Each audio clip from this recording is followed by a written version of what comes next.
आप उत्तराखंड के ऊपर काम करते हो और पिछले दिनों कई दूसरे राज्यों में भी आपने काम किया, हाँ। हल्द्वानी की भी दीवारें बिल्कुल आपने G20 में भी काम किया। तो ये एक्सपीरियंस कैसा था? और यंगस्टर्स में देखता हूँ आपके कुछ जो स्टूडियो वहाँ से बाहर निकलते हैं, हुँ, कहीं रोड में भी बैठे होते हैं, स्केच कर रहे हैं। एक दिन मैंने मनु से ही हुँ। पूछा था, तो उन्होंने कहा कि थोड़ा उनकी झिझक है, वो दूर करने के लिए हम तो ऐसा करते हैं। हाँ, हाँ, हाँ। तो वो एक्सपीरियंस कैसा रहा? और जो अवार्ड अभी भी मिले हैं और आप लोग संस्कृति की तरफ इतना काम कर रहे हैं, तो कितना गवर्नमेंट का सपोर्ट रहता है कि हाँ, वो भी एक तरीके से हमारी जो उत्तराखंड का कल्चर है, लोक संस्कृति, उसको हाँ। बढ़ाने में अपना सहयोग दे रहे हैं? ठीक है, जैसा आपने बोला जो स्टूडेंट बाहर हाँ, बैठे बैठ रहते हैं रहते हैं। आर्टिस्ट, तो वहीं से शुरू करते हैं। एक्चुअली जब हम फाइन आर्ट को सीखते हैं तो उसका फर्स्ट प्रोसेस है कि जो दिखता है उसे बनाओ, हाँ, मतलब एक्सरसाइज है वो। हाँ। तो उसके लिए लाइव एक्सरसाइज, जैसे ये अच्छा। ग्लास दिख रहा है, इसको इसकी तरह इसका फॉर्म पकड़ना, धीरे धीरे, ये स्टेप है छोटे छोटे। तो और दूसरा क्या है, जब आउटडोर स्टडी करते हैं तो आउटडोर मतलब आर्टिस्ट को एक खुलापन होना चाहिए उसमें, मतलब जो भी वो बना रहा है उसको एक्सप्रेस करना आना चाहिए। हेजिटेशन है तो हम बोल नहीं पाएंगे अपनी बातों को। तो उसके लिए क्या होता है, ये सारी क्लासेस है, उसकी एक्टिविटीज हैं।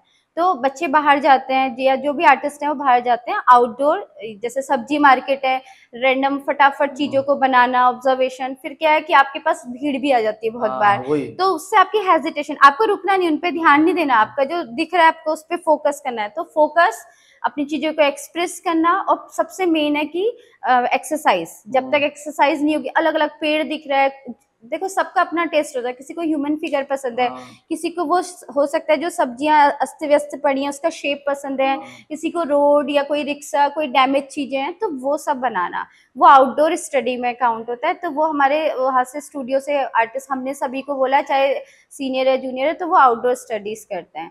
ठीक है, वो उसका एक पार्ट है स्टूडियो का, और फाइन आर्ट स्पेशली स्टडी का एक पार्ट है। फिर हम आते हैं जो आपने बताया वॉल G20, पेंटिंग्स हाँ। और ये सब। एक्चुअली मेन क्या है कि आर्ट एक फॉर्म, मतलब आप उसको अलग अलग मीडियम पे और करते हो। बेसिकली वो आप लोग पॉपुलर भी इसलिए हो जाते हो क्योंकि उत्तराखंड का कल्चर आप दिखा रहे हाँ होते हाँ हो, हाँ। तो काफ़ी एक्चुअली रहता है कि अभी का हाँ, मुझे एक चीज बहुत अच्छा लगा इस टाइम पे, चाहे कुछ भी हो, गवर्नमेंट के थ्रू जो ये इनिशिएटिव हाँ, लिया गया, कलाकारों को बहुत काम मिला है। मतलब ओके, कलाकार अब खुल के अपनी बातों को, अपनी चीजों को एक्सप्रेस कर पा रहे हैं। जैसे कि आपने वॉल पेंटिंग्स देखा हुआ, हाँ, चाहे मीडियम कुछ भी हो। हाँ, देखो आर्ट है, आप कपड़े पे बनाओ, कैनवस पे बनाओ, किसी भी चीज पे बनाओ, पेपर पे बनाओ, वो वॉल है, वो हमारे लिए एक कैनवस की तरह ही है। हुँ, तो हमें गवर्नमेंट, और सबसे अच्छी बात है गवर्नमेंट एक थीम देती है हुँ, कि आपको इस थीम पे बनाना जी, है। तो हमने उनको 2-3 आइडियाज दे रहे होते हैं हुँ, कि ये है, क्या-क्या कि कर ये सकते है, हैं? ये है। देन उन्होंने आर्टिस्ट पे पूरा छोड़ा है कि आप इसको, ये वॉल है, ये आपकी थीम है, इस पे बनाइए। और ये बहुत अच्छा सपोर्ट है। इससे क्या है, देखो आर्टिस्ट को सीखने के साथ साथ एक अर्निंग भी हो रही है उनकी। हाँ, वो अभी से, मतलब लर्निंग के साथ अर्निंग, मेन वैसे हमारे स्टूडियो का मेन फोकस भी है कि हाँ, लर्न एंड अर्न। हाँ, ओके, मतलब आप सीखो और और अर्न भी करो, हाँ, अपने खर्चे खुद करो, अपनी चीजें खरीदो, और हो सकता है, और बहुत अच्छा इससे आर्टिस्ट को प्रॉफिट होता है। तो यहाँ से शुरुआत हुई, और हमारे स्टेट में अभी मतलब बहुत अच्छा है कि जगह जगह आर्टिस्ट काम कर रहा है। और तो आप अब लोगों का भी एक तरीके से खुद ही का स्टार्टअप है, ज़ीरो से हाँ, आप लोगों ने शुरू किया है, वो ऑटोमेटिक हो होता गया, रहा। और सपोर्ट तो है। और रही बात मिनिस्ट्री या गवर्नमेंट तक, तो वो कहीं ना कहीं हमने स्टेप बाय स्टेप जब काम करने शुरू किए, क्योंकि हमें पता है कि हमने जीरो से शुरू किया, हाँ, और हम किसी को नहीं जानते थे, हाँ, क्योंकि मैं तो, मतलब हम दोनों ही बाहर बाहर रहे रहते हैं, हाँ, उत्तराखंड से पढ़ाई के टाइम पे। तो बिल्कुल जो टच था सबसे खत्म हो चुका था। हाँ, बट हमने हमने एक सोच के साथ शुरू किया, क्योंकि हमारा जो फील्ड है आर्ट फील्ड है। हुँ, तो हमारा था कि यार गवर्नमेंट का एक कुछ वर्कशॉप करना है नेशनल लेवल का, हुँ, जिससे हमारे जो संस्कृति डिपार्टमेंट है उनको भी पता चले कि कोई इस काम कर रहा टाइप है, की चीजें होनी बिल्कुल। चाहिए यहाँ पे, या तो उस इनिशिएटिव से हमने शुरू किया था। तो जिसके लिए हमने मतलब हमने, हमारा जो संस्कृति विभाग है या जो हमारा कल्चर डिपार्टमेंट है, उनके साथ हमने एक प्रपोजल दिया जी, कि ऐसा ऐसा कैंप हमने करना है।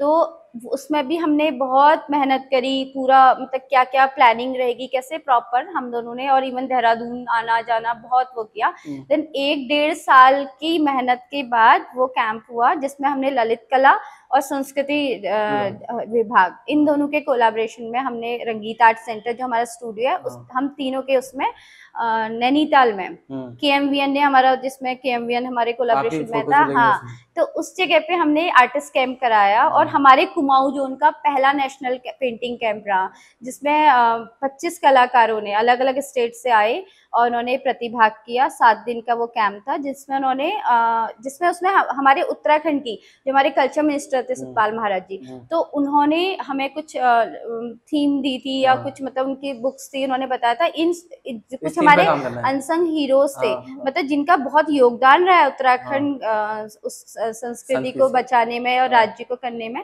बट उनका कहीं भी कोई चित्र नहीं है, कहीं भी उनके बारे में इतना वो नहीं है। तो उन्होंने वो कहानियां वो बुक्स के माध्यम से हमने कलाकारों को बताई। एक दिन हमने कलाकारों का पूरा ब्रीफिंग किया कि ये चीजें हमारे उत्तराखंड की हैं, और वो क्योंकि वो अलग अलग स्टेट से थे और अपने अपने स्टाइल में उन्होंने उन मतलब लोगों के चित्रों को बनाया, हमारे कल्चर को उसमें दिखाया, और वो कहीं ना कहीं पहला कलेक्शन हो गया मतलब।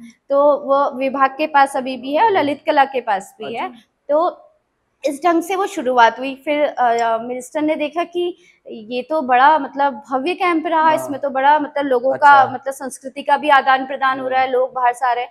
तो उसके बाद नेक्स्ट ईयर सतपाल महाराज जी ने दूसरा नेशनल कैंप गढ़वाल में कराया, तो सतपुली जगह पे, और मतलब इस ढंग से शुरुआत हुई कैंप्स की। और कहीं ना कहीं जब हमने काम किया तो वहाँ पे विभाग में भी एक होता है, जब आप काम कर रहे हो तो लोग देखते हैं कि कौन लोग हैं, क्या कर रहे हैं, तो लिंक ऐसे मतलब एक परिचय होता है कि ये लोग ऐसा ऐसा काम कर रहे हैं।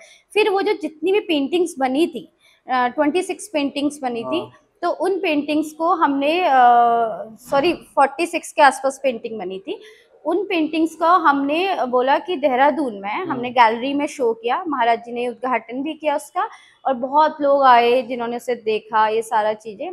तो यहाँ से हमारा पहला जो प्रोग्राम मतलब एक हमारा ऑनलाइन आर्टिस्ट जो हमारा रहा टॉक, देन उसके बाद ये फिर तो उसके बाद हमने पीछे मुड़ के देखा नहीं कि हमने बोला अभी तो फिर हमने KMVN के लिए काफी मतलब अभी मैंने देखा है कि जो ऑफिसर्स भी हैं, जो अच्छे जो अधिकारी लोग हैं, तो उनका भी टेस्ट है कि कुछ अलग हो, क्रिएटिव हो, और जिसमें यहाँ की चीजें भी दिखे, थोड़ा आर्टिस्टिक हो।